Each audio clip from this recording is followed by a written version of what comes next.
¿Qué tal? ¿Cómo estás? Estamos terminando el año y lo hacemos de la mejor manera posible, con Desde el Retrovisor, miércoles último de mes, día 31. Y sí, decimos adiós una vez más a un año. Ojalá este año haya sido fructífero, sano, saludable, que te haya traído pues todo lo que hayas deseado. Nosotros tenemos también un nuevo personaje y con Paola haremos un recuento por su manera y su decisión de haber ido a lo largo de su camino, de su vida, y también haremos un especial cariño, un especial recuento, pues como decimos, para este cierre de año. Así que, sin más, nos vamos hacia adentro.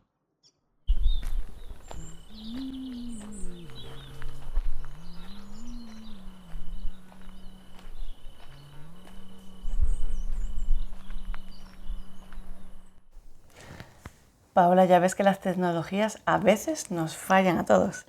Pensé que era la única.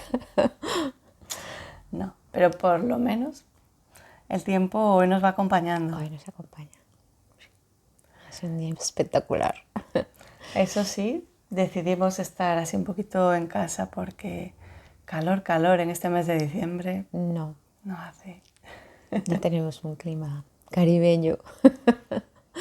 Supongo que a lo mejor eso sí que lo echas de menos, ¿o no? Sí, echamos mucho de menos el calor, lo que se produce cuando hay buena temperatura, la alimentación que hay cuando está esa temperatura cálida, eso se echa mucho de menos.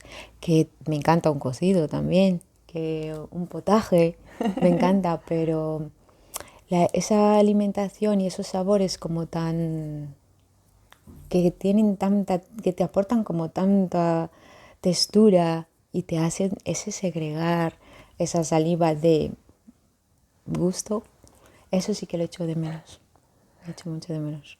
Y eso que no es que acabes de llegar ahora. No, no. Y he probado frutas de todo sitio, de todo lugar donde voy. Me parece muy importante esa fruta que hay allí de temporada, pero no es lo mismo. No, el sabor no es el mismo. La gente que nos esté viendo quizá dirán, claro, no es de aquí esta chica. No. Ya sus rasgos se notan. Desde Colombia, pero bueno, pasando por un montón de países, pero eso después iremos hablando. Pero Paola, ¿cómo llegas? ¿Ya hace tiempo que llegas? ¿Cuándo llegas primeramente a España? ¿Hace cuánto que estás ya en España? Pues llegué en el 2006, llegué con un concepto de España. Los latinoamericanos tenemos un concepto de España de que todo es abundancia y facilidad. Y el concepto en realidad de España es todo es tranquilidad, es paz, y no tienes que estar en esa constante alerta para sobrevivir. Aquí se vive todos los días, allí se vive al día, se vive un día así y un día tenemos esto y pues tenemos el rollo de la comida, no tenemos para hacer compra para el mes, hay gente que programa su menú semanal, quincenal, allí vamos al día. Entonces esto es lo que te da España, tranquilidad, paz, saber que puedes estar hasta las 11 de la noche en un sitio y no tienes que llamar a alguien para que te recoja. Esa seguridad y esa calidad de vida que te da España es lo que en realidad se gana cuando estás aquí. No lo que tenemos pensado, allí vamos a hacer dinero, no. Aquí vamos a ganar es paz, vida, minutos de vida, que es lo que nos quita el estar allí. Qué curioso, ¿verdad? Algo que nunca se contempla quizá cuando, en este caso, estamos aquí, pero cuando compartes otro lugar, vienes de otro lugar, pues es tan sencillo, tan básico. El poder estar en un sitio sin pensar, poder contestar una llamada sin pensar que te van a quitar el móvil, poder comprarte algo o que te regalen algo y poderlo lucir. Esas son cosas que no las ves en ese momento, pero cuando las tienes aquí dices, esto es lo que en realidad te está dando España. Una oportunidad para crecer tú como persona, laboralmente también, pero ya en cuestión de paz y tranquilidad, solo te lo da esto. Y sobre todo en donde estamos ahora. Es que esto es mágico. Galicia terra meiga. Terra meiga. Meiga, como bien dices, en estado puro. Pero A ver, muy aquí no puro. venimos a hacer mal a nadie. A nada. Aquí vamos a conquistar a la gente. Tan chulo, ¿no? Tan bonito. ¿Y cómo decides venir a España?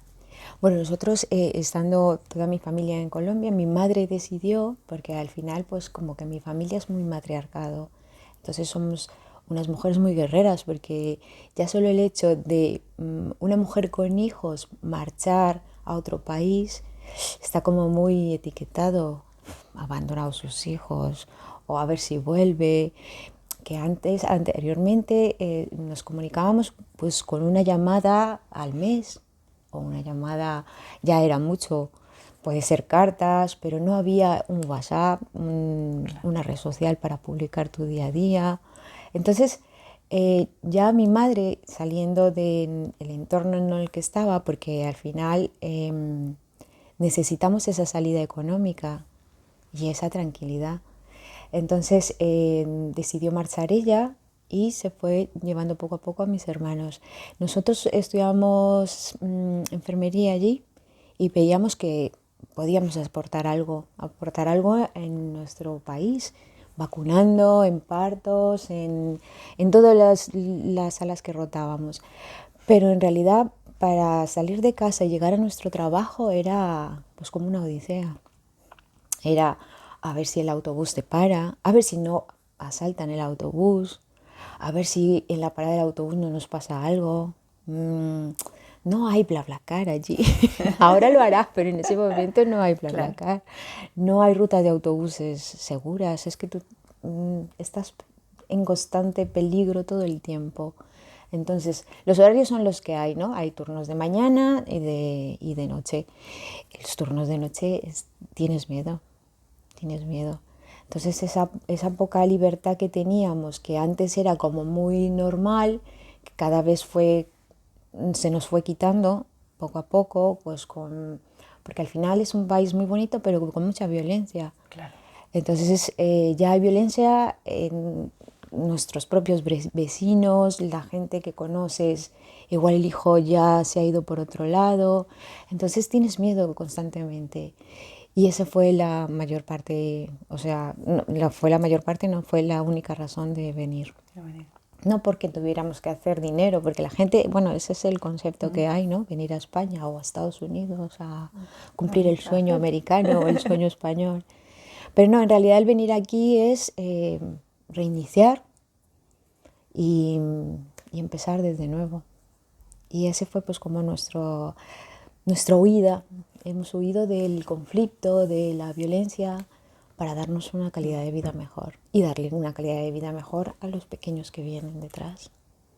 Ese ha sido nuestro propósito. Y todo esto contando con la base, que la base sólida de nuestra fue nuestra madre, que es una guerrera. Decidió venirse, ¿no? Qué guay. Decidió venir, llegar a un sitio que no conocía a nadie. Nadie le dijo, puedes venir, no como nosotros que lo teníamos casi todo ella, hecho. ¿no? Claro. Sí. Ella vino sola y resolvió sola, pasó sus penas sola, cosa que no nos contaría y no nos contó nunca, pero lo hizo pensando en que tengo que sacarlos a todos de allí, porque no los voy a volver a ver si siguen allí. Y es así.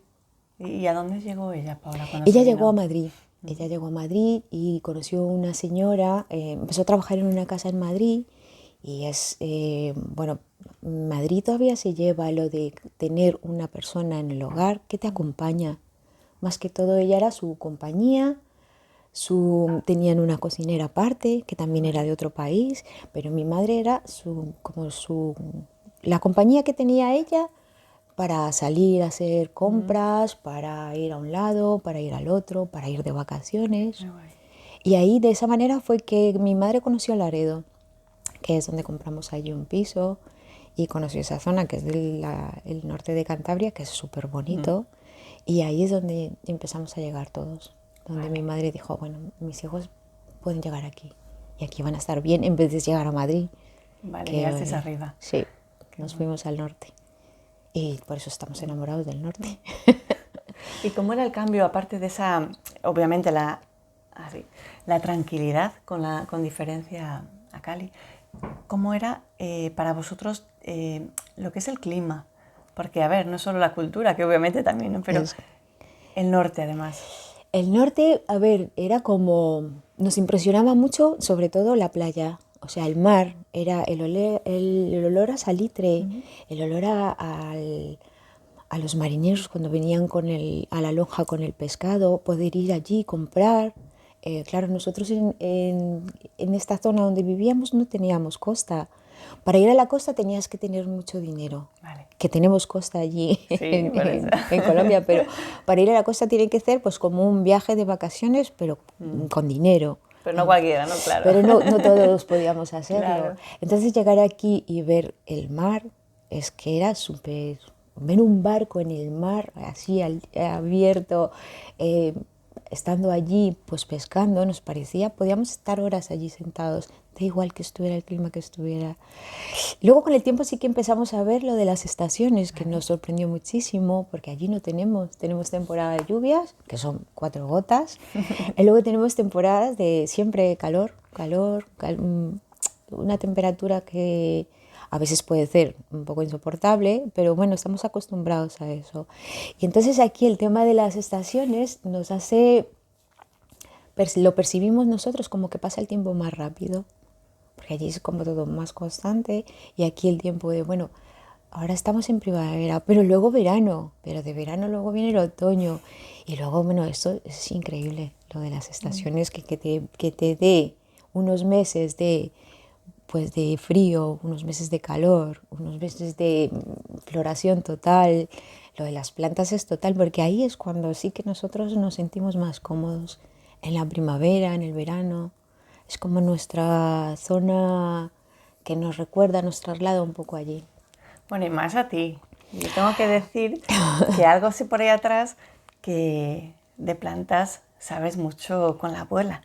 Sí, sí, nos encanta el tema de las plantas y la alimentación. No vamos a hablar de alimentación saludable porque cada uno tiene su alimentación como considera que sea saludable, ¿no? Pero el plantar tu propia cosecha, el plantar tu propia verdura, es un sabor, es que sabe diferente, las patatas saben diferente, yo qué sé, toda la verdura sabe diferente, y las frutas también. Las frutas de casa, esto que se hace mucho en Galicia, es de, tengo manzanas, oye, ¿queréis manzanas? O tengo higos, ¿queréis higos? Mira, tengo eso de dar comida, es muy de aquí, muy de Galicia, y me encanta. Da igual de donde tú seas, si tú vives aquí y la vecina de al lado tiene, yo qué sé, pues puede tener, es que hasta las patatas se las intercambian, cebollas, hacen todo, como sí. esos trueques, que es muy de nosotros también, hacemos trueques a cambio de, o unas semillas a cambio de otras semillas. Y lo de las plantas, pues bueno, viene muy bien porque están para las infusiones, aquí tienen mucho lo de las plantas como medicinales para hacer licor de hierbas. Y eso me parece total. O sea, los licores que hacen aquí, pues con las plantas que consiguen en el monte, porque no son plantas que vas y compras en un sitio, no, las consiguen en el monte. Y las abuelas saben cuáles cuál es mejor, qué les sentará mejor para el licor de hierbas. Bueno, eso me parece total. Eso sí que me conecta mucho con mi país. No es algo que aprendas aquí, sino que ya lo traes aprendido. Sí, ya lo traemos aprendido. Sí, teníamos a la abuela que hacía pues mogollón de ungüentos, emplastos. Nosotros les llamamos emplastos y ungüentos a lo que se trabaja con las plantas, que se macera, que se tiene un tiempo en alcohol o un tiempo en aceite. y te vale para todo, pues te vale para una piel irritada, para una herida, o te vale una planta mezclándola con otra, te vale como antiinflamatorio. Son muchas cosas que hacía mi abuela, que te sobaba. Si tenías un esguince de tobillo, te lo recuperaba. Si tenías pues siempre un dolor constante, pues igual te limpiaba el hígado con una bebida, pues hay que tomar esto. Cosas que ellos sabían sin tener acceso al médico, porque allí es muy complicado, no tenemos seguridad social. Entonces, para acudir a un médico tienes que tener dinero. Entonces allí la gente enfermar, para que una persona enferme allí y tengas la fortuna de que te atienda un médico, pues tienes que tener mucho dinero. Y eso es también lo que se valora mucho aquí. Esto de la sanidad, lo que han creado de la sanidad es increíble. La verdad que somos muy afortunadas. Afortunados, total. O afortunados. Sí, Todos, sí. la verdad es que sí. Son esos detalles, ¿no? Que a veces naces con ello y pues sí, como decíamos, igual que la libertad, no la valoras. No.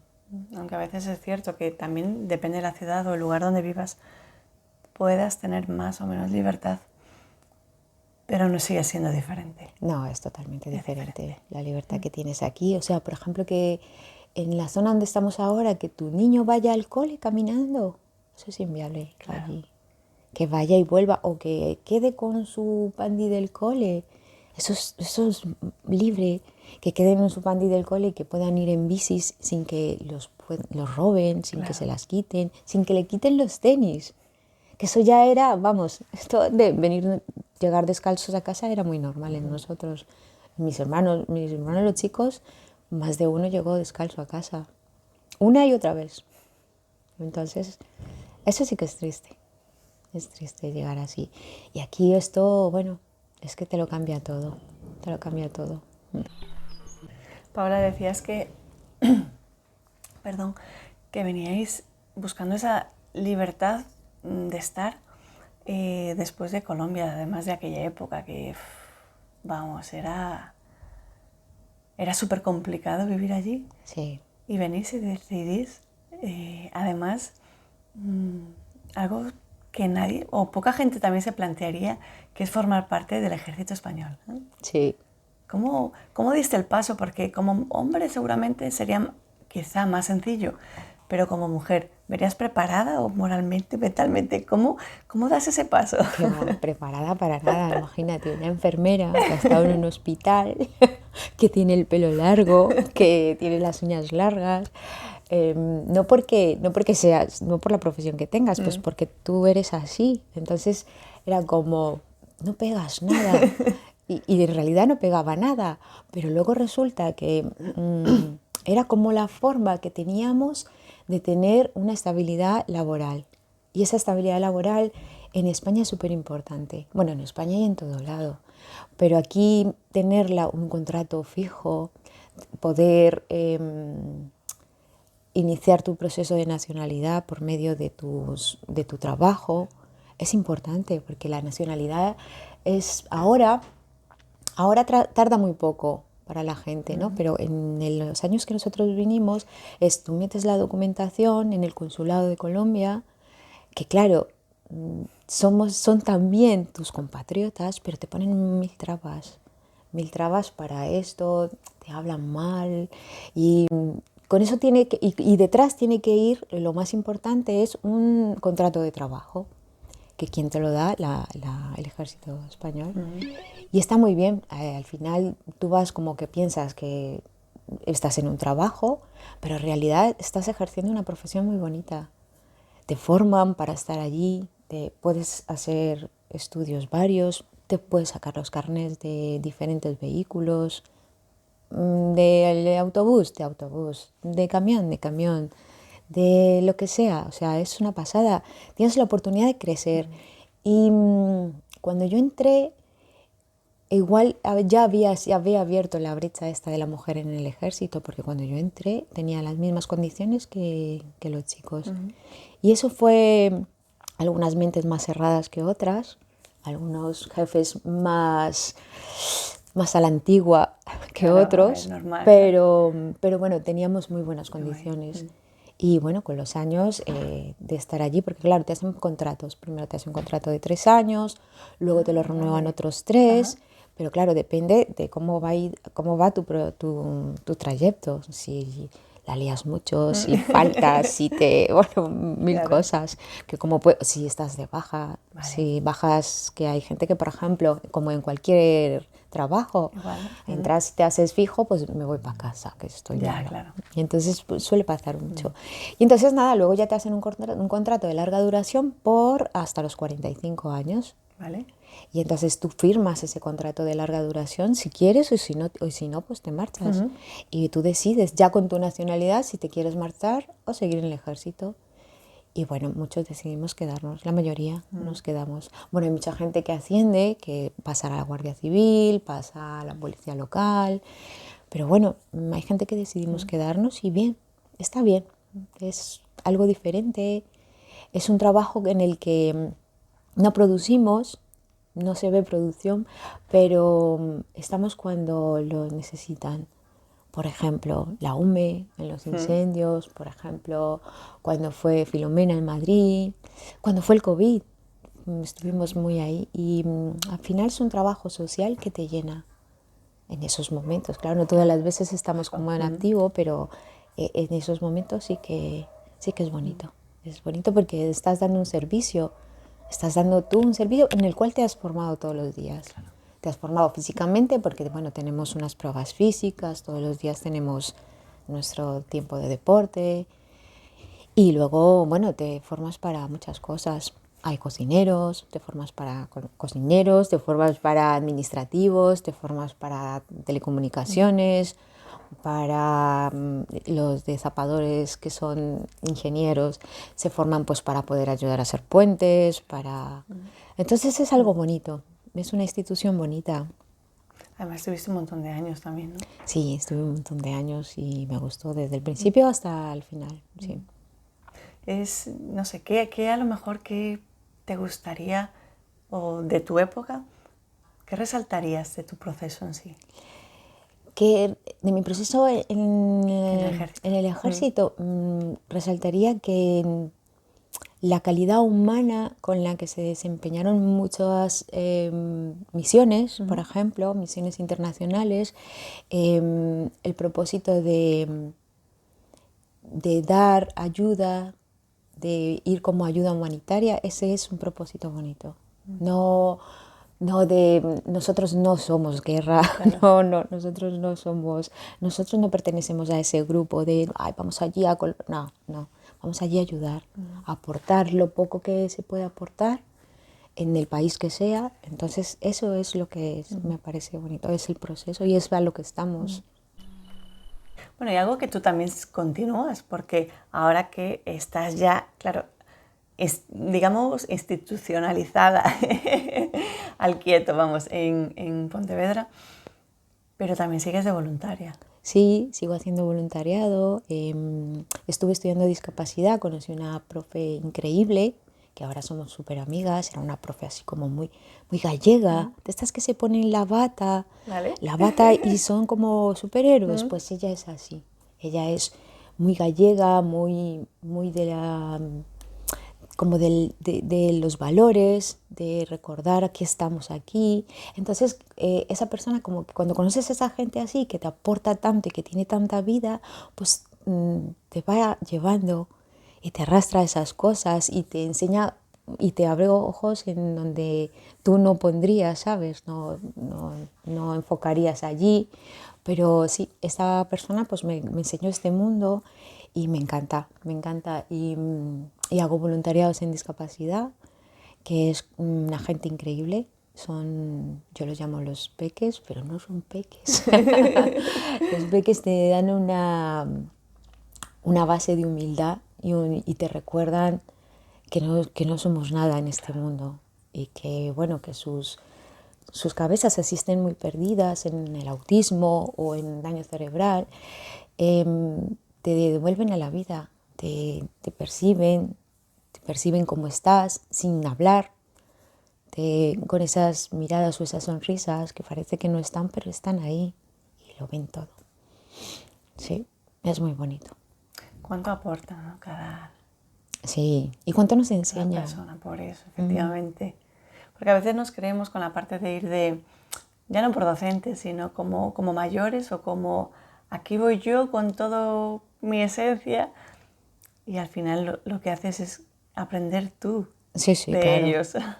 Yo el voluntariado que hago no voy allí para darles un servicio, no, yo voy allí para que ellos me acompañen. Entonces nos acompañamos mutuamente. Tenemos el sistema de comunicación, el que sea, el que tengamos, el de braille, el de la tablet, el de signos. Y entonces cada uno se expresa y se comunica contigo y intenta ese contacto, como abrir un canal entre su mundo y el nuestro. Y es súper bonito. Y lo consiguen ellos, no lo conseguimos nosotros, pero nosotros aún estamos como con la mente muy cerrada, como que somos muy, pues lo básico. Es hola y hasta luego, y qué tal estás, preguntas de siempre, no, entras allí como que entras en otra dimensión. Estás en su mundo, bajas esas revoluciones que llevas tanto, porque ellos van muy despacio. Entonces necesitan una persona tranquila, una persona que no, en vez de acelerarlos, los entienda. Y te enseñan muchas cosas, te enseñan que no puedes hacer todo tan rápido, que tienes que ir más lento. Te enseñan a respirar, que es algo que no hacemos. Yo, por ejemplo, no respiro. Yo respiro de pecho. De No prisa, respiro, ¿no? sí, venga, va, hay que hacer todo esto así y ya. Y no, ellos te enseñan otra cosa. Y eso que tú me lo estás contando, que ya con 3 niños, a ver, tú deberías de venir un poquito más calmada. Ni nada, no, no. A ver, el tema de los niños es que es complicado porque yo siempre he dicho que como educadora igual no he aportado lo suficiente, ¿no? No he educado con las herramientas que tengo, pero podía haber educado mejor, ¿no? Entonces, por ejemplo, mis niñas se han educado en la prisa, en venga, hay que hacerlo todo bien, hay que destacar, hay que tener buenas notas, hay que ser autosuficientes. Y luego, bueno, llegó el niño quien nos dijo, no, esto no va así, esto va más lento, tienes que tener cuidado con lo que dices, con lo que piensas, no todos vamos por esa línea. Entonces tengo unas niñas que, bueno, cada una es diferente, tiene una personalidad diferente, una es súper correcta, súper marcando siempre lo que tiene que hacer, sabe cuándo tiene que estar, en qué momento, y luego la otra también ya es más dispersa como yo, no me condiciones, no me limites, soy libre, y es lo que venimos a hacer, Claro. a ser libres. Y entonces, bueno, lo tengo todo en mi casa. Sí. Aunque no están conmigo, porque ya cada una pues ha decidido hacer su vida donde más cómodas están. Pero bueno, sí que cuando nos juntamos se nota. Digo yo, madre mía, qué duro es esto. Y nunca terminas de educar. Claro. Así sean independientes, tengan 20, 25, lo que sea, cuántos años, siempre estás educando y siempre te están educando a ti. Es un proceso muy bonito. Un proceso que nunca termina, ¿no? Como dices, Nunca al termina, final. no, nunca termina. Y luego, bueno, tiene sus días buenos y sus días malos también, porque, bueno, a ver, no todo siempre es bonito. En este camino no todo siempre es bonito. Pero luego, cuando pones en una balanza y dices, jova, qué guay. Y estoy muy orgullosa de ellas, de las niñas y del niño también, Igual, porque ¿no? claro, poco a poco, aunque está en una generación complicada, se nota muchísimo, que es una generación en la que se están saltando muchas habilidades sociales, ya no es como las hermanas, ya no saludan un buenos días con la mano, o buenas tardes, o hola, me llamo Airán. No, esa parte se la están saltando. Entonces, para volver a reconducir es muy complicado, porque ahora van muy rápido. Ahora los niños de ahora van tan rápido que no la estás pillado. Tienes que estar muy, muy pendiente porque tienen mucho acceso a la información rápida, a la información que desinforma, claro. En cambio, antes con las niñas no era así. Tú les decías eso y eso era. Ahora tú les dices algo y te lo debate de 1000 formas, ¿no? Porque yo lo he visto que una persona dijo así, o no, esto se hace así, o bueno, ¿por qué tiene que ser así? Antes no, antes era, tú les decías, bueno, esto va por aquí, este es el camino y este es el otro, ¿cuál queréis coger? Pero solo habían 2 opciones y es que ahora hay 1000 en la cual tú tienes que negociar constantemente. Antes no se negociaba. Antes era, ¿no? Antes era, y es también como nos educaron nuestros padres también. Antes era, se hacía verde, verde, o se hacía azul, azul. ¿Crees que tenga algo que ver ahí el que fuesen chicas y él sea chico? Sí, tiene mucho que ver, porque claro, yo soy como mi madre, o sea, a mi madre le gusta todo.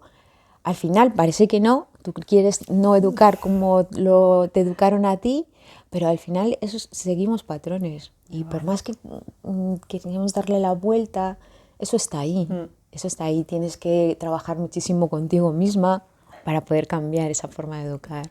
Sí, tiene mucho que ver en lo de hay que ser supervivientes, hay que ser mujeres, pues venga, ya que estamos aquí en este mundo, pues hay que ser muy guerreras y claro, eso también lo tengo de mi madre, que mi madre es madre soltera, fue madre soltera, que ahora le llaman monoparentales, que es muy bonito lo de monoparental, pero fue madre soltera siempre.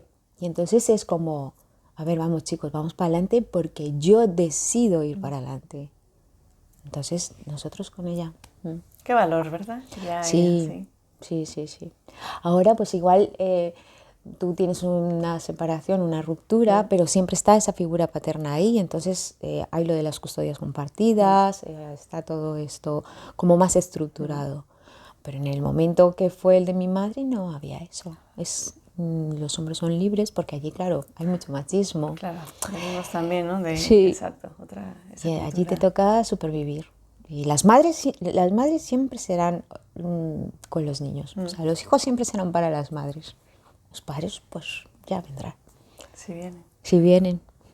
Paula, ¿y cuántos hermanos sois? Porque al final hablamos, pero no... Sí, nosotros somos 4 hermanos y todos estamos así distribuidos. ¿Sí? Sí.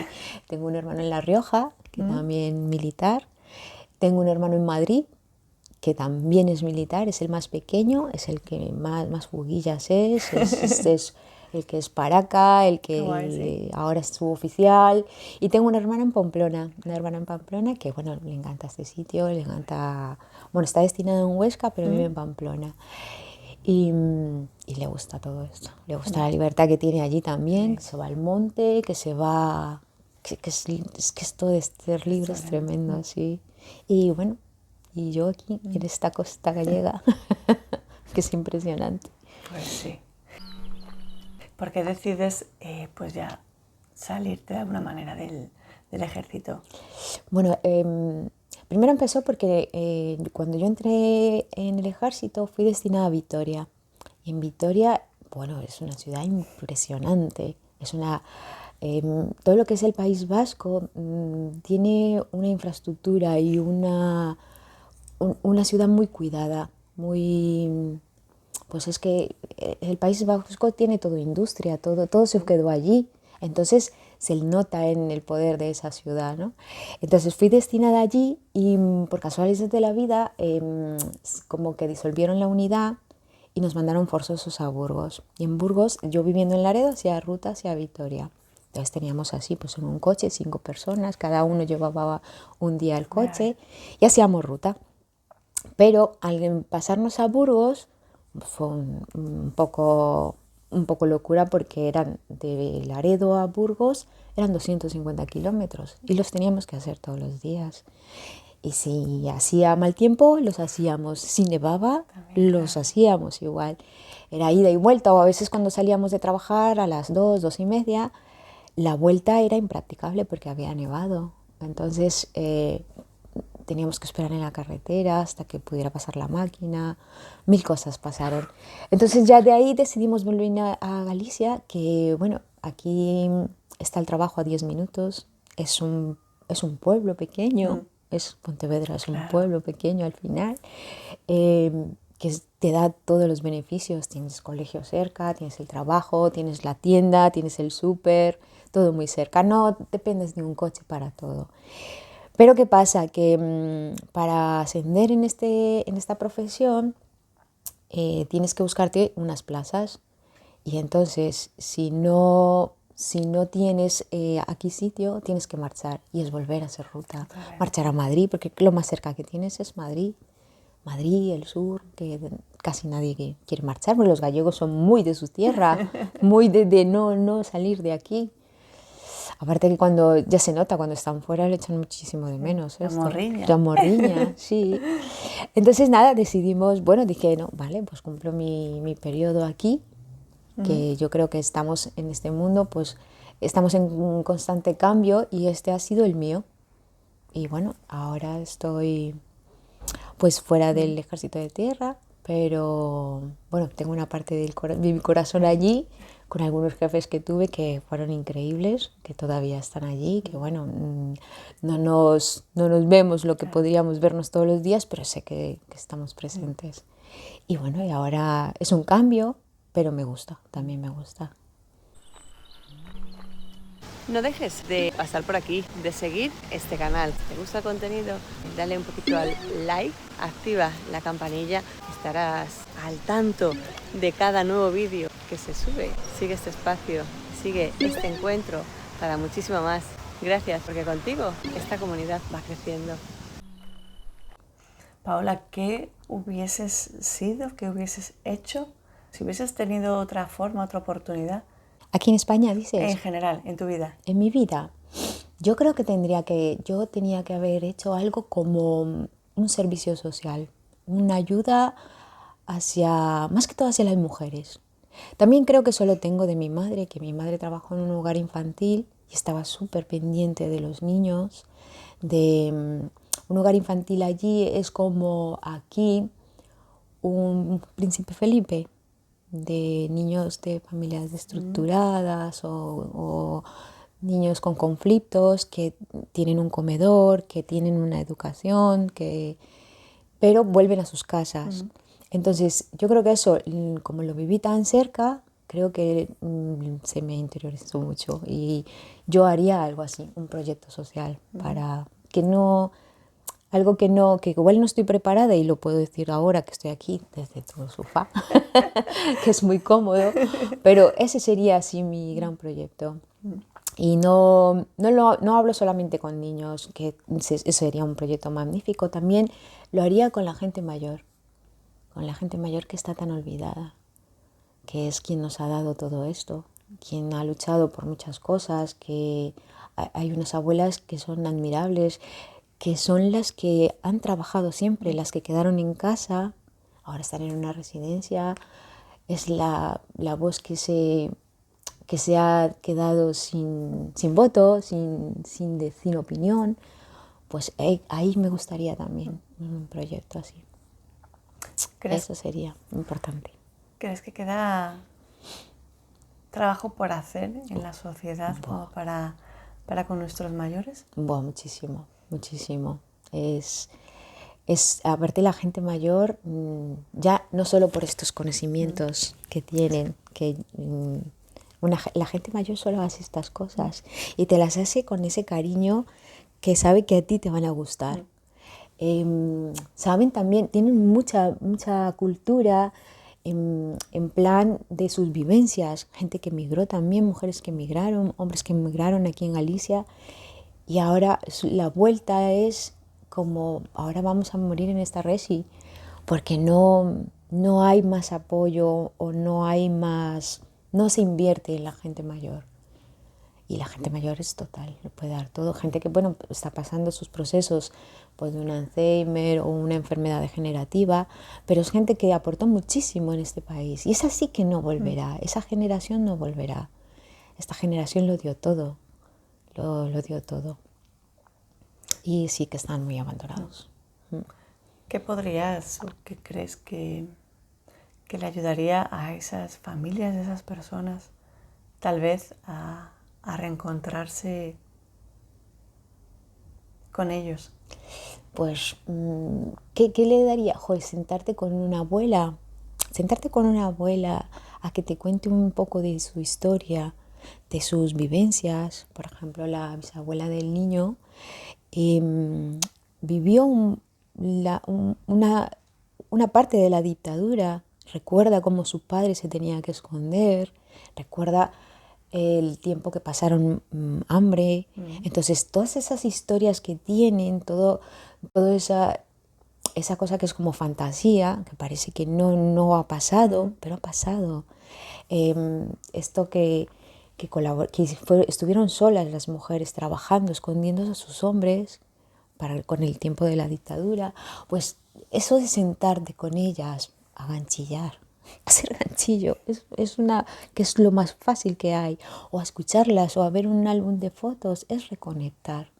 Hay mucha gente que conecta, no siendo familiar. Yo, por ejemplo, puedo conectar con una persona mayor ya solo con el álbum de fotos que me lo ha enseñado 3 veces, no me importa, porque en cada foto hay una historia diferente. Pues en este momento, y recuerdo, y los llevo a ese momento, y eso es súper bonito, que conecten ellos con sus vivencias, que no las olvidan, porque al final la memoria a largo plazo la tienen ahí siempre, tengan el Alzheimer que tengan, o estén pasando por una dolencia física, por lo que sea.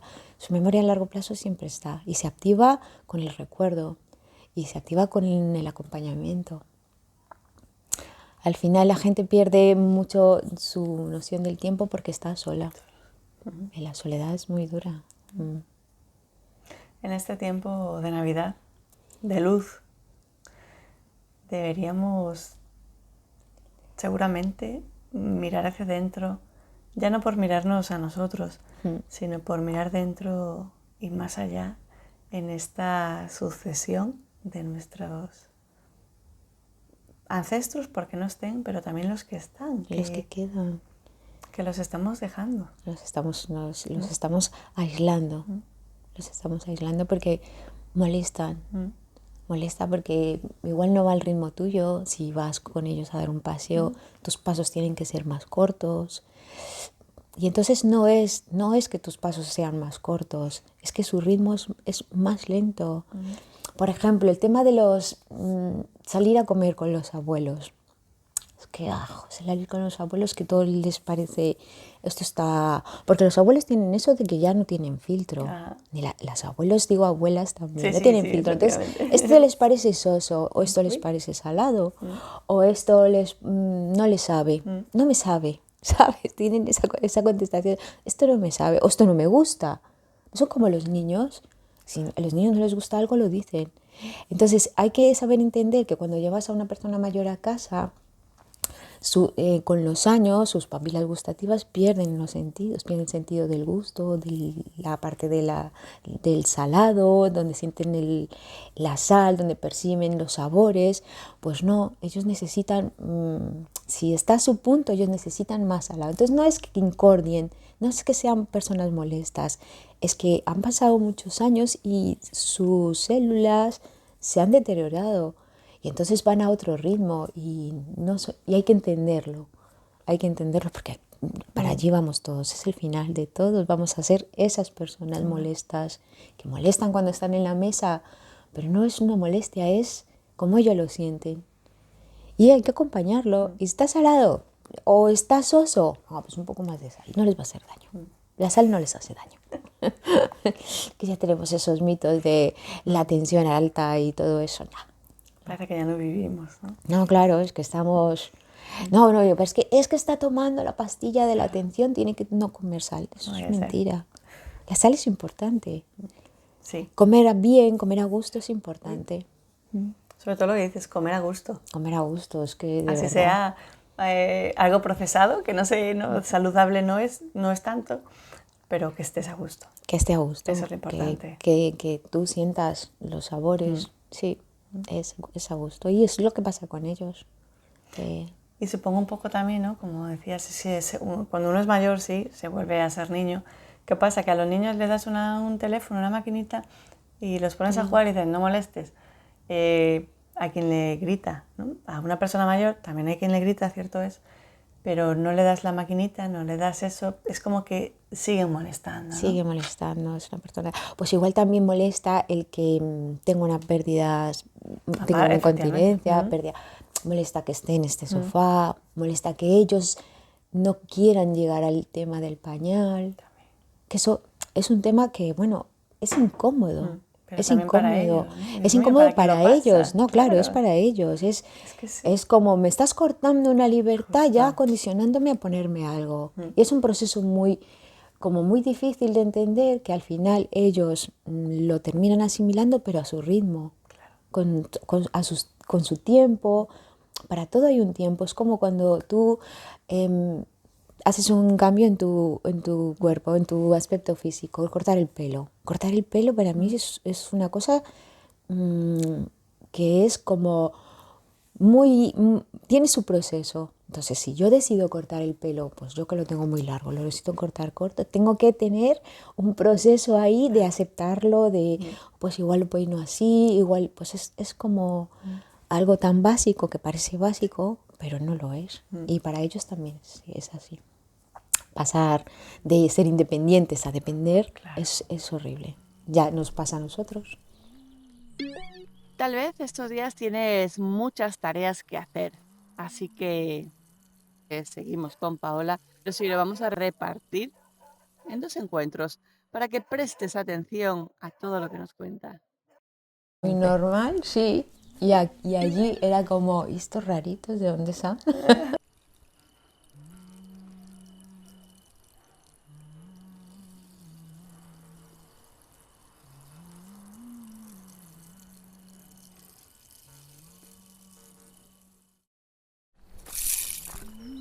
Asunada desde el retrovisor.